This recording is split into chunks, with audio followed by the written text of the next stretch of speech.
Então, voltando agora com as nossas dicas de processo do trabalho, nós iniciamos as dicas sobre provas no processo do trabalho e continuamos agora com a dica número 63, que começa a falar de prova pericial. Nós trouxemos uma informação importante aqui para concursos trabalhistas, para provas de processo do trabalho, que é a seguinte: a prova pericial ela é indispensável para a prova da periculosidade ou insalubridade. Então a perícia ela tem que ser deferida para averiguar se o trabalho era exercido em condições de insalubridade ou periculosidade. Em outros termos, havendo pedido de periculosidade ou insalubridade, tem que ser determinado pelo juiz do trabalho a realização de perícia. Essa norma, ela está no artigo 195, parágrafo 2º da CLT. Só que há uma situação excepcional importante aqui. Imagine a seguinte situação. Eu trabalhava com forte ruído em determinado local sem receber adicional de insalubridade. Saí da empresa, ajuizei a reclamação trabalhista. O juiz deferiu a prova pericial. Quando o perito chegou no local para realizar a prova, viu um silêncio danado, todo mundo trabalhando num ambiente silencioso. Vejam que houve a modificação do local em que Bruno trabalhava. Ou o perito chegou no local e viu as portas fechadas, a empresa estava desativada. Nessas situações é impossível a realização da prova. Apesar da obrigação imposta por lei, é impossível a realização da prova. Isso faz com que haja a possibilidade de provar a insalubridade por outros meios de prova. Essa é a ideia que eu destaquei aqui da OJ 278 da SDI 1.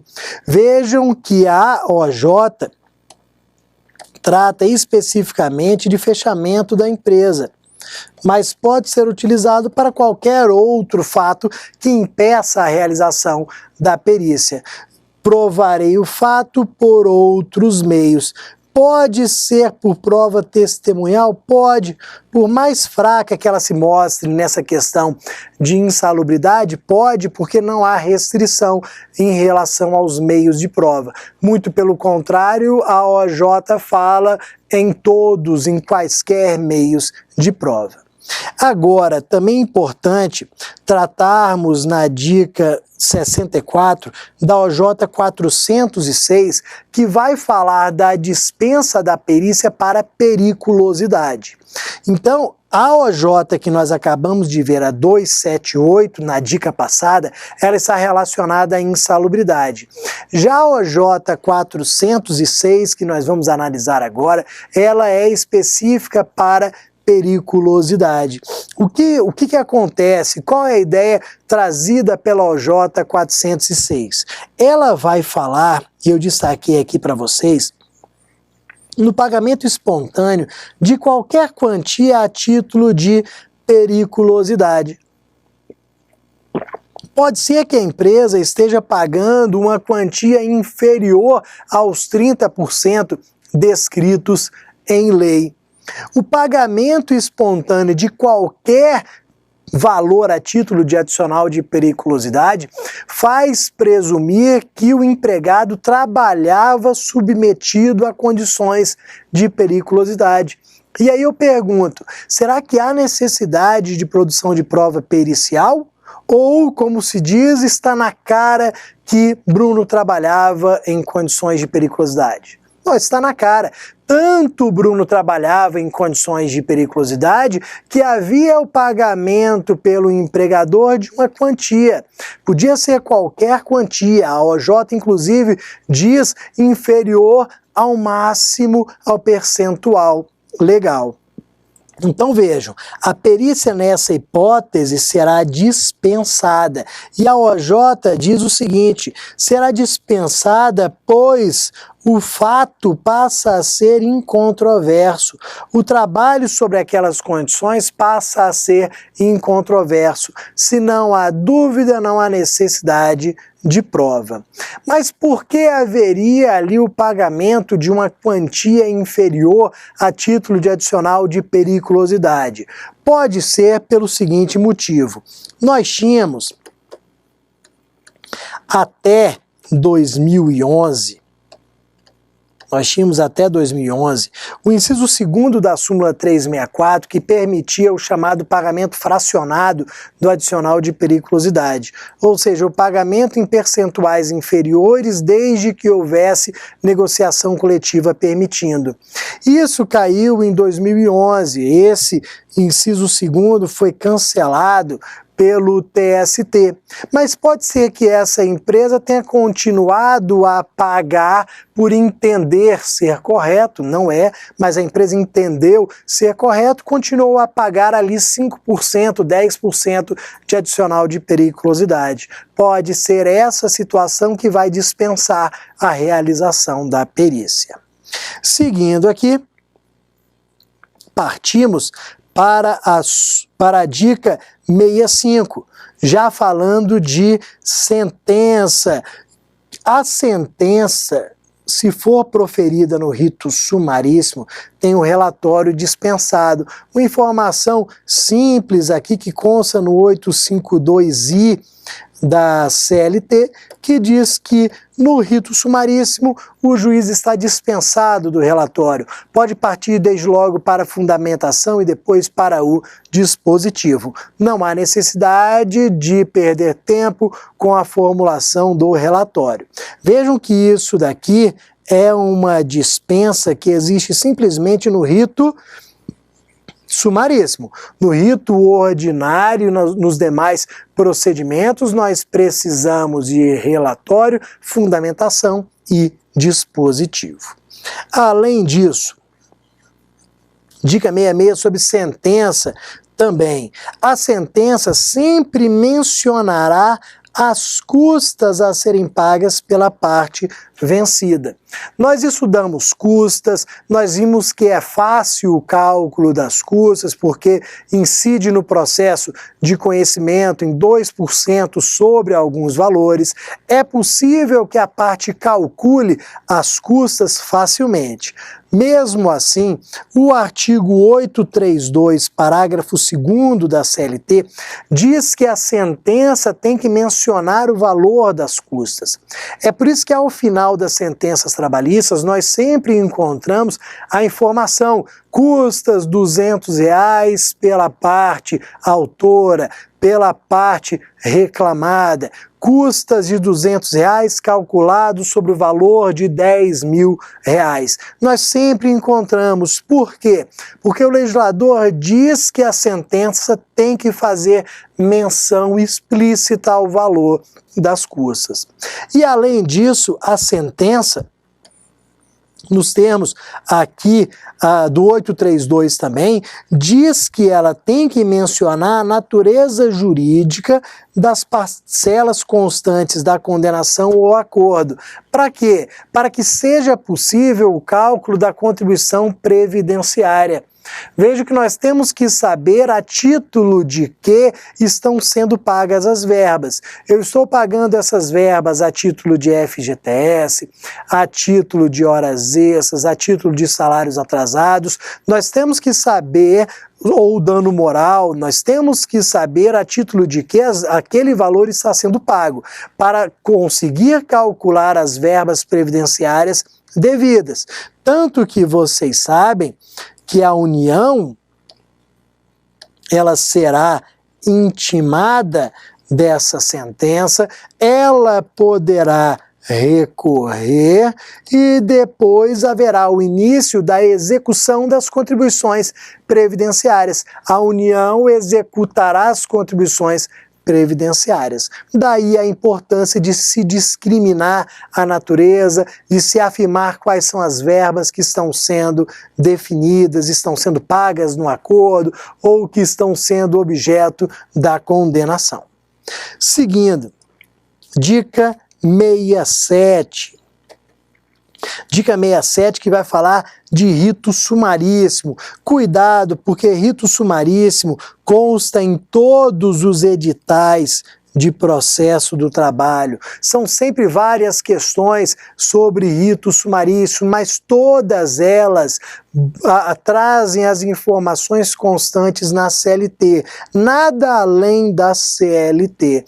Por isso que eu sempre falo que vale a pena ler o 852A, B, C, até o I, que é o último dispositivo sobre o rito sumaríssimo.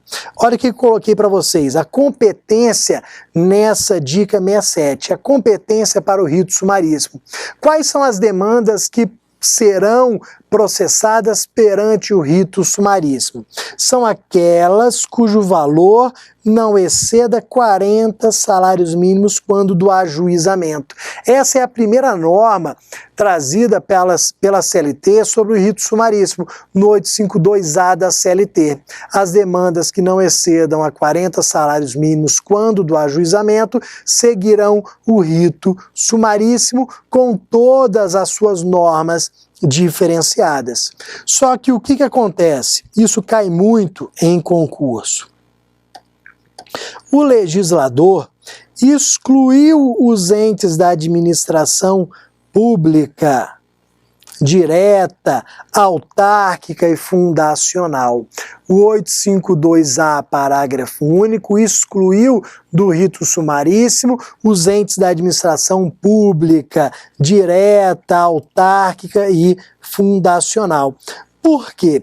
O legislador, sempre que cria um rito mais célere, mais rápido, ele exclui a administração pública porque a celeridade do rito geralmente não combina com as prerrogativas da Fazenda Pública, principalmente os prazos diferenciados. Então o legislador sempre prefere retirar a Fazenda Pública. Só que olha o que acontece. O 852A, parágrafo único, fala da administração pública direta, autárquica e fundacional. Não menciona as empresas públicas e as sociedades de economia mista. Vejam que as empresas públicas e as sociedades de economia mista, elas não estão excluídas do rito sumaríssimo. Elas podem ser partes no rito sumaríssimo. Novamente, por aquele motivo que vocês já conhecem.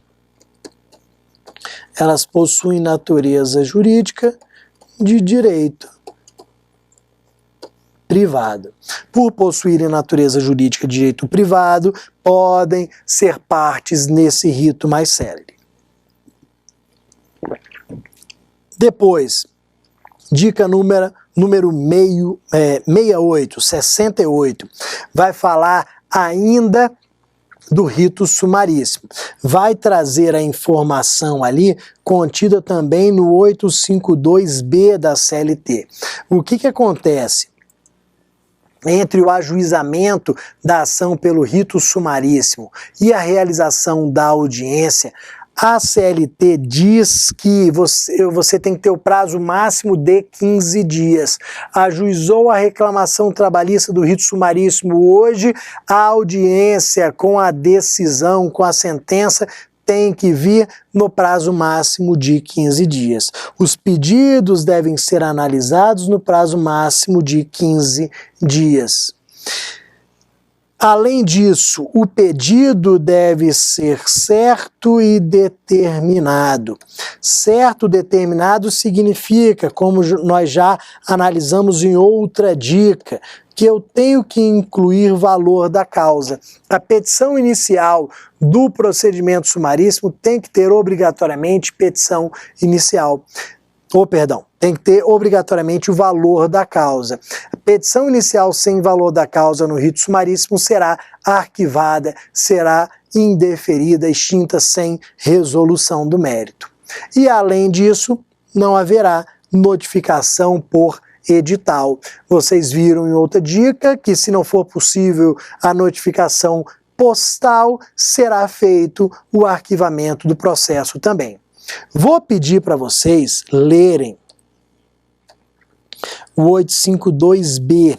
Ele tem lá o inciso 1º, o inciso 2º, o inciso 3º. Essas informações constantes na dica número 68 constam todas no 852B da CLT, que é um dos dispositivos mais cobrados sobre rito sumaríssimo nos concursos trabalhistas. Então tenham cuidado, leiam esse dispositivo. Indo aqui para a nossa dica 69.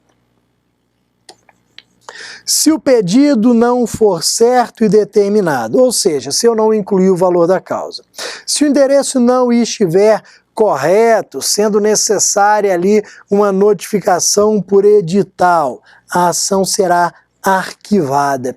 E nós sempre temos que lembrar o seguinte: se o arquivamento se deu por culpa do autor, que não forneceu o endereço correto ou não incluiu o valor da causa, ele, autor, será condenado ao pagamento de custas processuais. Então, eu, autor, que dei causa ao arquivamento do processo, serei condenado ao pagamento de custas processuais. Custas processuais aqui, como houve o arquivamento, houve a extinção sem resolução do mérito, custas calculadas em 2% sobre o valor da causa. 2% sobre o valor da causa, nos termos do artigo 789 da CLT. Só que, além disso, nós temos aqui outro ponto relacionado ao rito sumaríssimo, que fala dos incidentes do processo. Os incidentes do processo são julgados de plano, de imediato, na própria audiência. O que são esses incidentes do processo? São questões que surgem no curso do processo e precisam ser analisadas pelo juiz antes de se julgar o próprio mérito, antes de serem julgados os pedidos formulados na petição inicial. Vejam que pode ser que o réu, na defesa, alegue a existência de litispendência, diga que existe uma ação idêntica já em curso em outra vara do trabalho.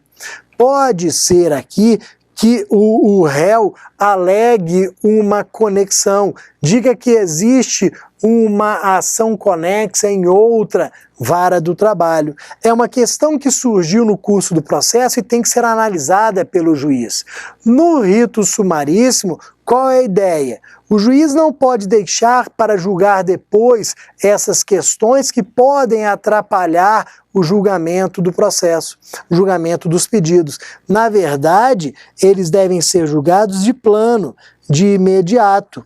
Surgiu ali aquela alegação na audiência por meio da defesa, o juiz passa a palavra para a outra parte, para que ela se manifeste em nome do contraditório, e depois ele já julga na própria audiência e continua a prática dos atos processuais.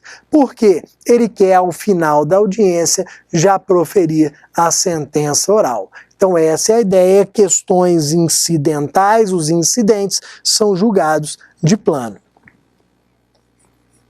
A dica 7.1, ela já foi parcialmente analisada. Ela fala aqui do número de até 2 testemunhas para cada parte no rito sumaríssimo. Isso vocês já sabem. Mas aí vem uma diferença que eu mencionei lá atrás na dica sobre comparecimento independentemente de intimação. Olha o que acontece. Nós vimos no rito ordinário que as testemunhas comparecem independentemente de intimação. Se elas não comparecerem, serão intimadas pelo juiz, pelo magistrado. Ocorre que lá no rito ordinário, o juiz não pode exigir que eu prove que eu convidei as testemunhas para irem à audiência. Não. Eu simplesmente, no rito ordinário, vou dizer ao juiz: juiz, as minhas testemunhas não compareceram, requeiro a intimação das mesmas. Isso no ordinário. O juiz, diante do meu requerimento e da ausência das testemunhas, vai determinar a intimação, claro, se entender que a prova testemunhal ela é indispensável. Só que no rito sumaríssimo é diferente. Vejam, ó, coloquei para vocês aqui, e o que mais interessa para a gente agora é o parágrafo 3º do artigo 852-H. No rito sumaríssimo é um pouquinho diferente.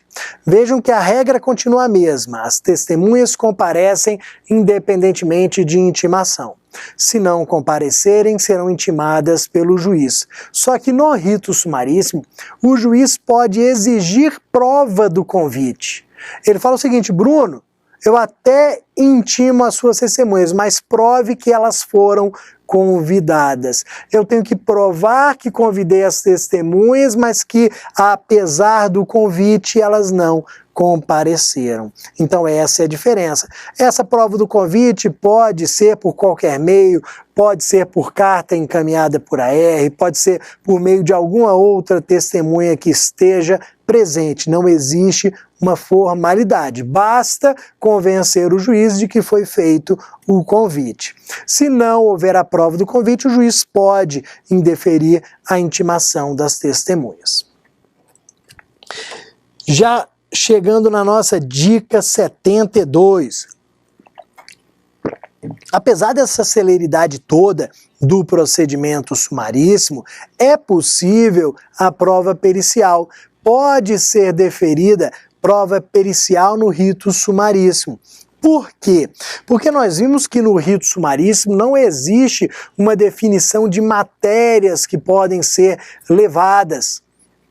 Vejam que eu posso levar toda e qualquer matéria, desde que o meu pedido esteja limitado a 40 salários mínimos. Então pode ser que eu formule um pedido de condenação ao pagamento de adicional de insalubridade.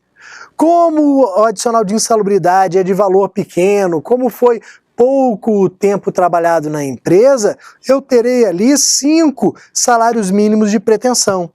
Apesar de ser ali um pedido de adicional de insalubridade, o valor está dentro da competência do sumaríssimo. Então o juiz vai determinar a prova pericial. Só que aí nós temos algumas diferenças que eu destaquei para vocês aqui. Será deferida a prova, perfeito, mas o juiz nomeará desde logo o perito. Na própria audiência que ele defere a prova pericial, ele já nomeia o perito, ele já define o objeto da perícia, e o prazo para entrega do laudo. Além disso, as partes têm um prazo comum, vou até destacar aqui, tem um prazo comum de 5 dias para manifestação após a entrega do laudo. Então vejam que o juiz defere a prova, nomeia perito, define o objeto da perícia, já define o prazo para a entrega do laudo. Quando o laudo for entregue, as partes serão intimadas para, no prazo comum de 5 dias, manifestarem-se sobre a resposta, sobre a conclusão do perito. Tomem cuidado aqui para as provas não afirmarem que o prazo é sucessivo de 5 dias.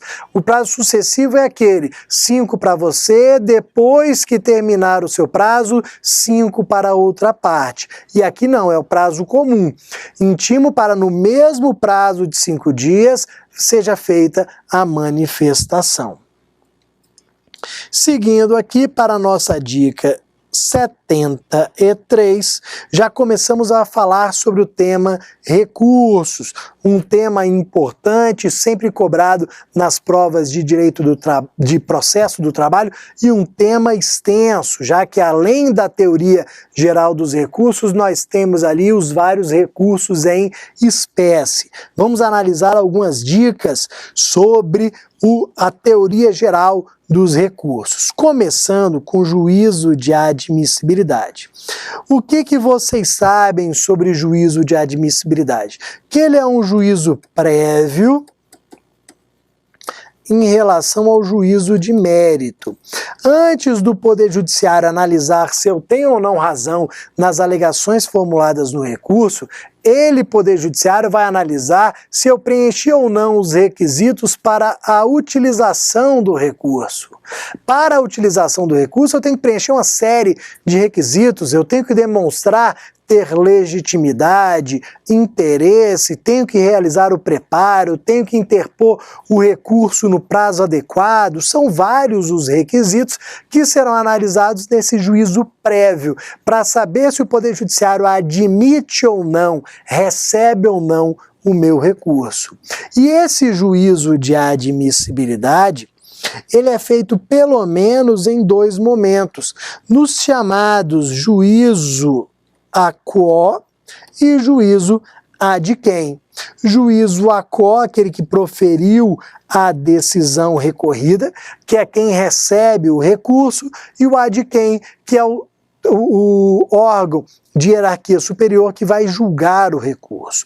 Então, por exemplo, vem lá a 10ª Vara do Trabalho e profere uma sentença que me condena. Eu interponho o meu recurso ordinário. A interposição do recurso ordinário se dará perante a 10ª Vara do Trabalho, que é quem proferiu a decisão, que é, então, o juízo a quo. Eu faço a interposição do recurso perante o juízo a quo, Vara do Trabalho. Ele vai realizar o primeiro juízo de admissibilidade. Ele vai analisar se eu interpus o recurso correto, no tempo adequado, se eu fiz o pagamento do preparo. Se estiverem presentes todos os requisitos de admissibilidade, ele admite, recebe o recurso e remete para o ad quem. No nosso exemplo, para o TRT. Então, a Vara do Trabalho remete os autos para o TRT. Chegando o processo ao TRT, nós teremos um novo juízo de admissibilidade, que em regra é realizado pelo relator. Então temos o novo juízo de admissibilidade. Os mesmos pressupostos que foram analisados pela Vara do Trabalho serão analisados agora pelo TRT. E aí coloquei uma informação importante aqui para vocês, ó. Não existe vinculação entre os juízos de admissibilidade. O que significa dizer isso? Pode ser que a Vara do Trabalho tenha entendido presentes todos os pressupostos de admissibilidade e o TRT entenda pela falta de um deles. O juiz do trabalho, lá na Vara do Trabalho, entendeu que o recurso era tempestivo, tinha sido interposto dentro do prazo adequado. O desembargador no TRT entendeu que não, que foi interposto fora do prazo. Não existe vinculação entre os juízos de admissibilidade. E ainda, última dica desse bloco agora, que vai falar, que é de número 74, que continua a falar do juízo de admissibilidade. Olha o que acontece. O juízo de admissibilidade pode ser positivo ou negativo. Positivo quando presentes todos os pressupostos de admissibilidade. Negativo quando ausente algum dos pressupostos. Só que olha o que acontece. No recurso de revista, que está mencionado na súmula 285, é normal nós termos vários fundamentos, várias alegações. É normal que eu alegue, por exemplo, as linhas A e C do artigo 896 da CLT, que eu alegue a existência de divergência jurisprudencial e violação à lei federal, por exemplo. Pode ser que o juízo de admissibilidade seja parcial. Pode ser que o Poder Judiciário admita em relação à alegação de divergência da linha A e não admita em relação à alegação de ferimento à lei federal. Ou seja, o juízo de admissibilidade ele é parcial porque admite o recurso em relação à parte das matérias.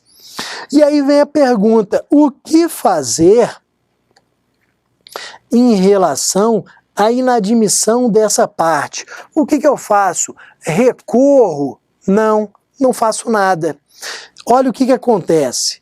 Se ele é relativo apenas parte das matérias, a súmula 285 diz que não cabe qualquer recurso, porque não há necessidade de interposição de recurso.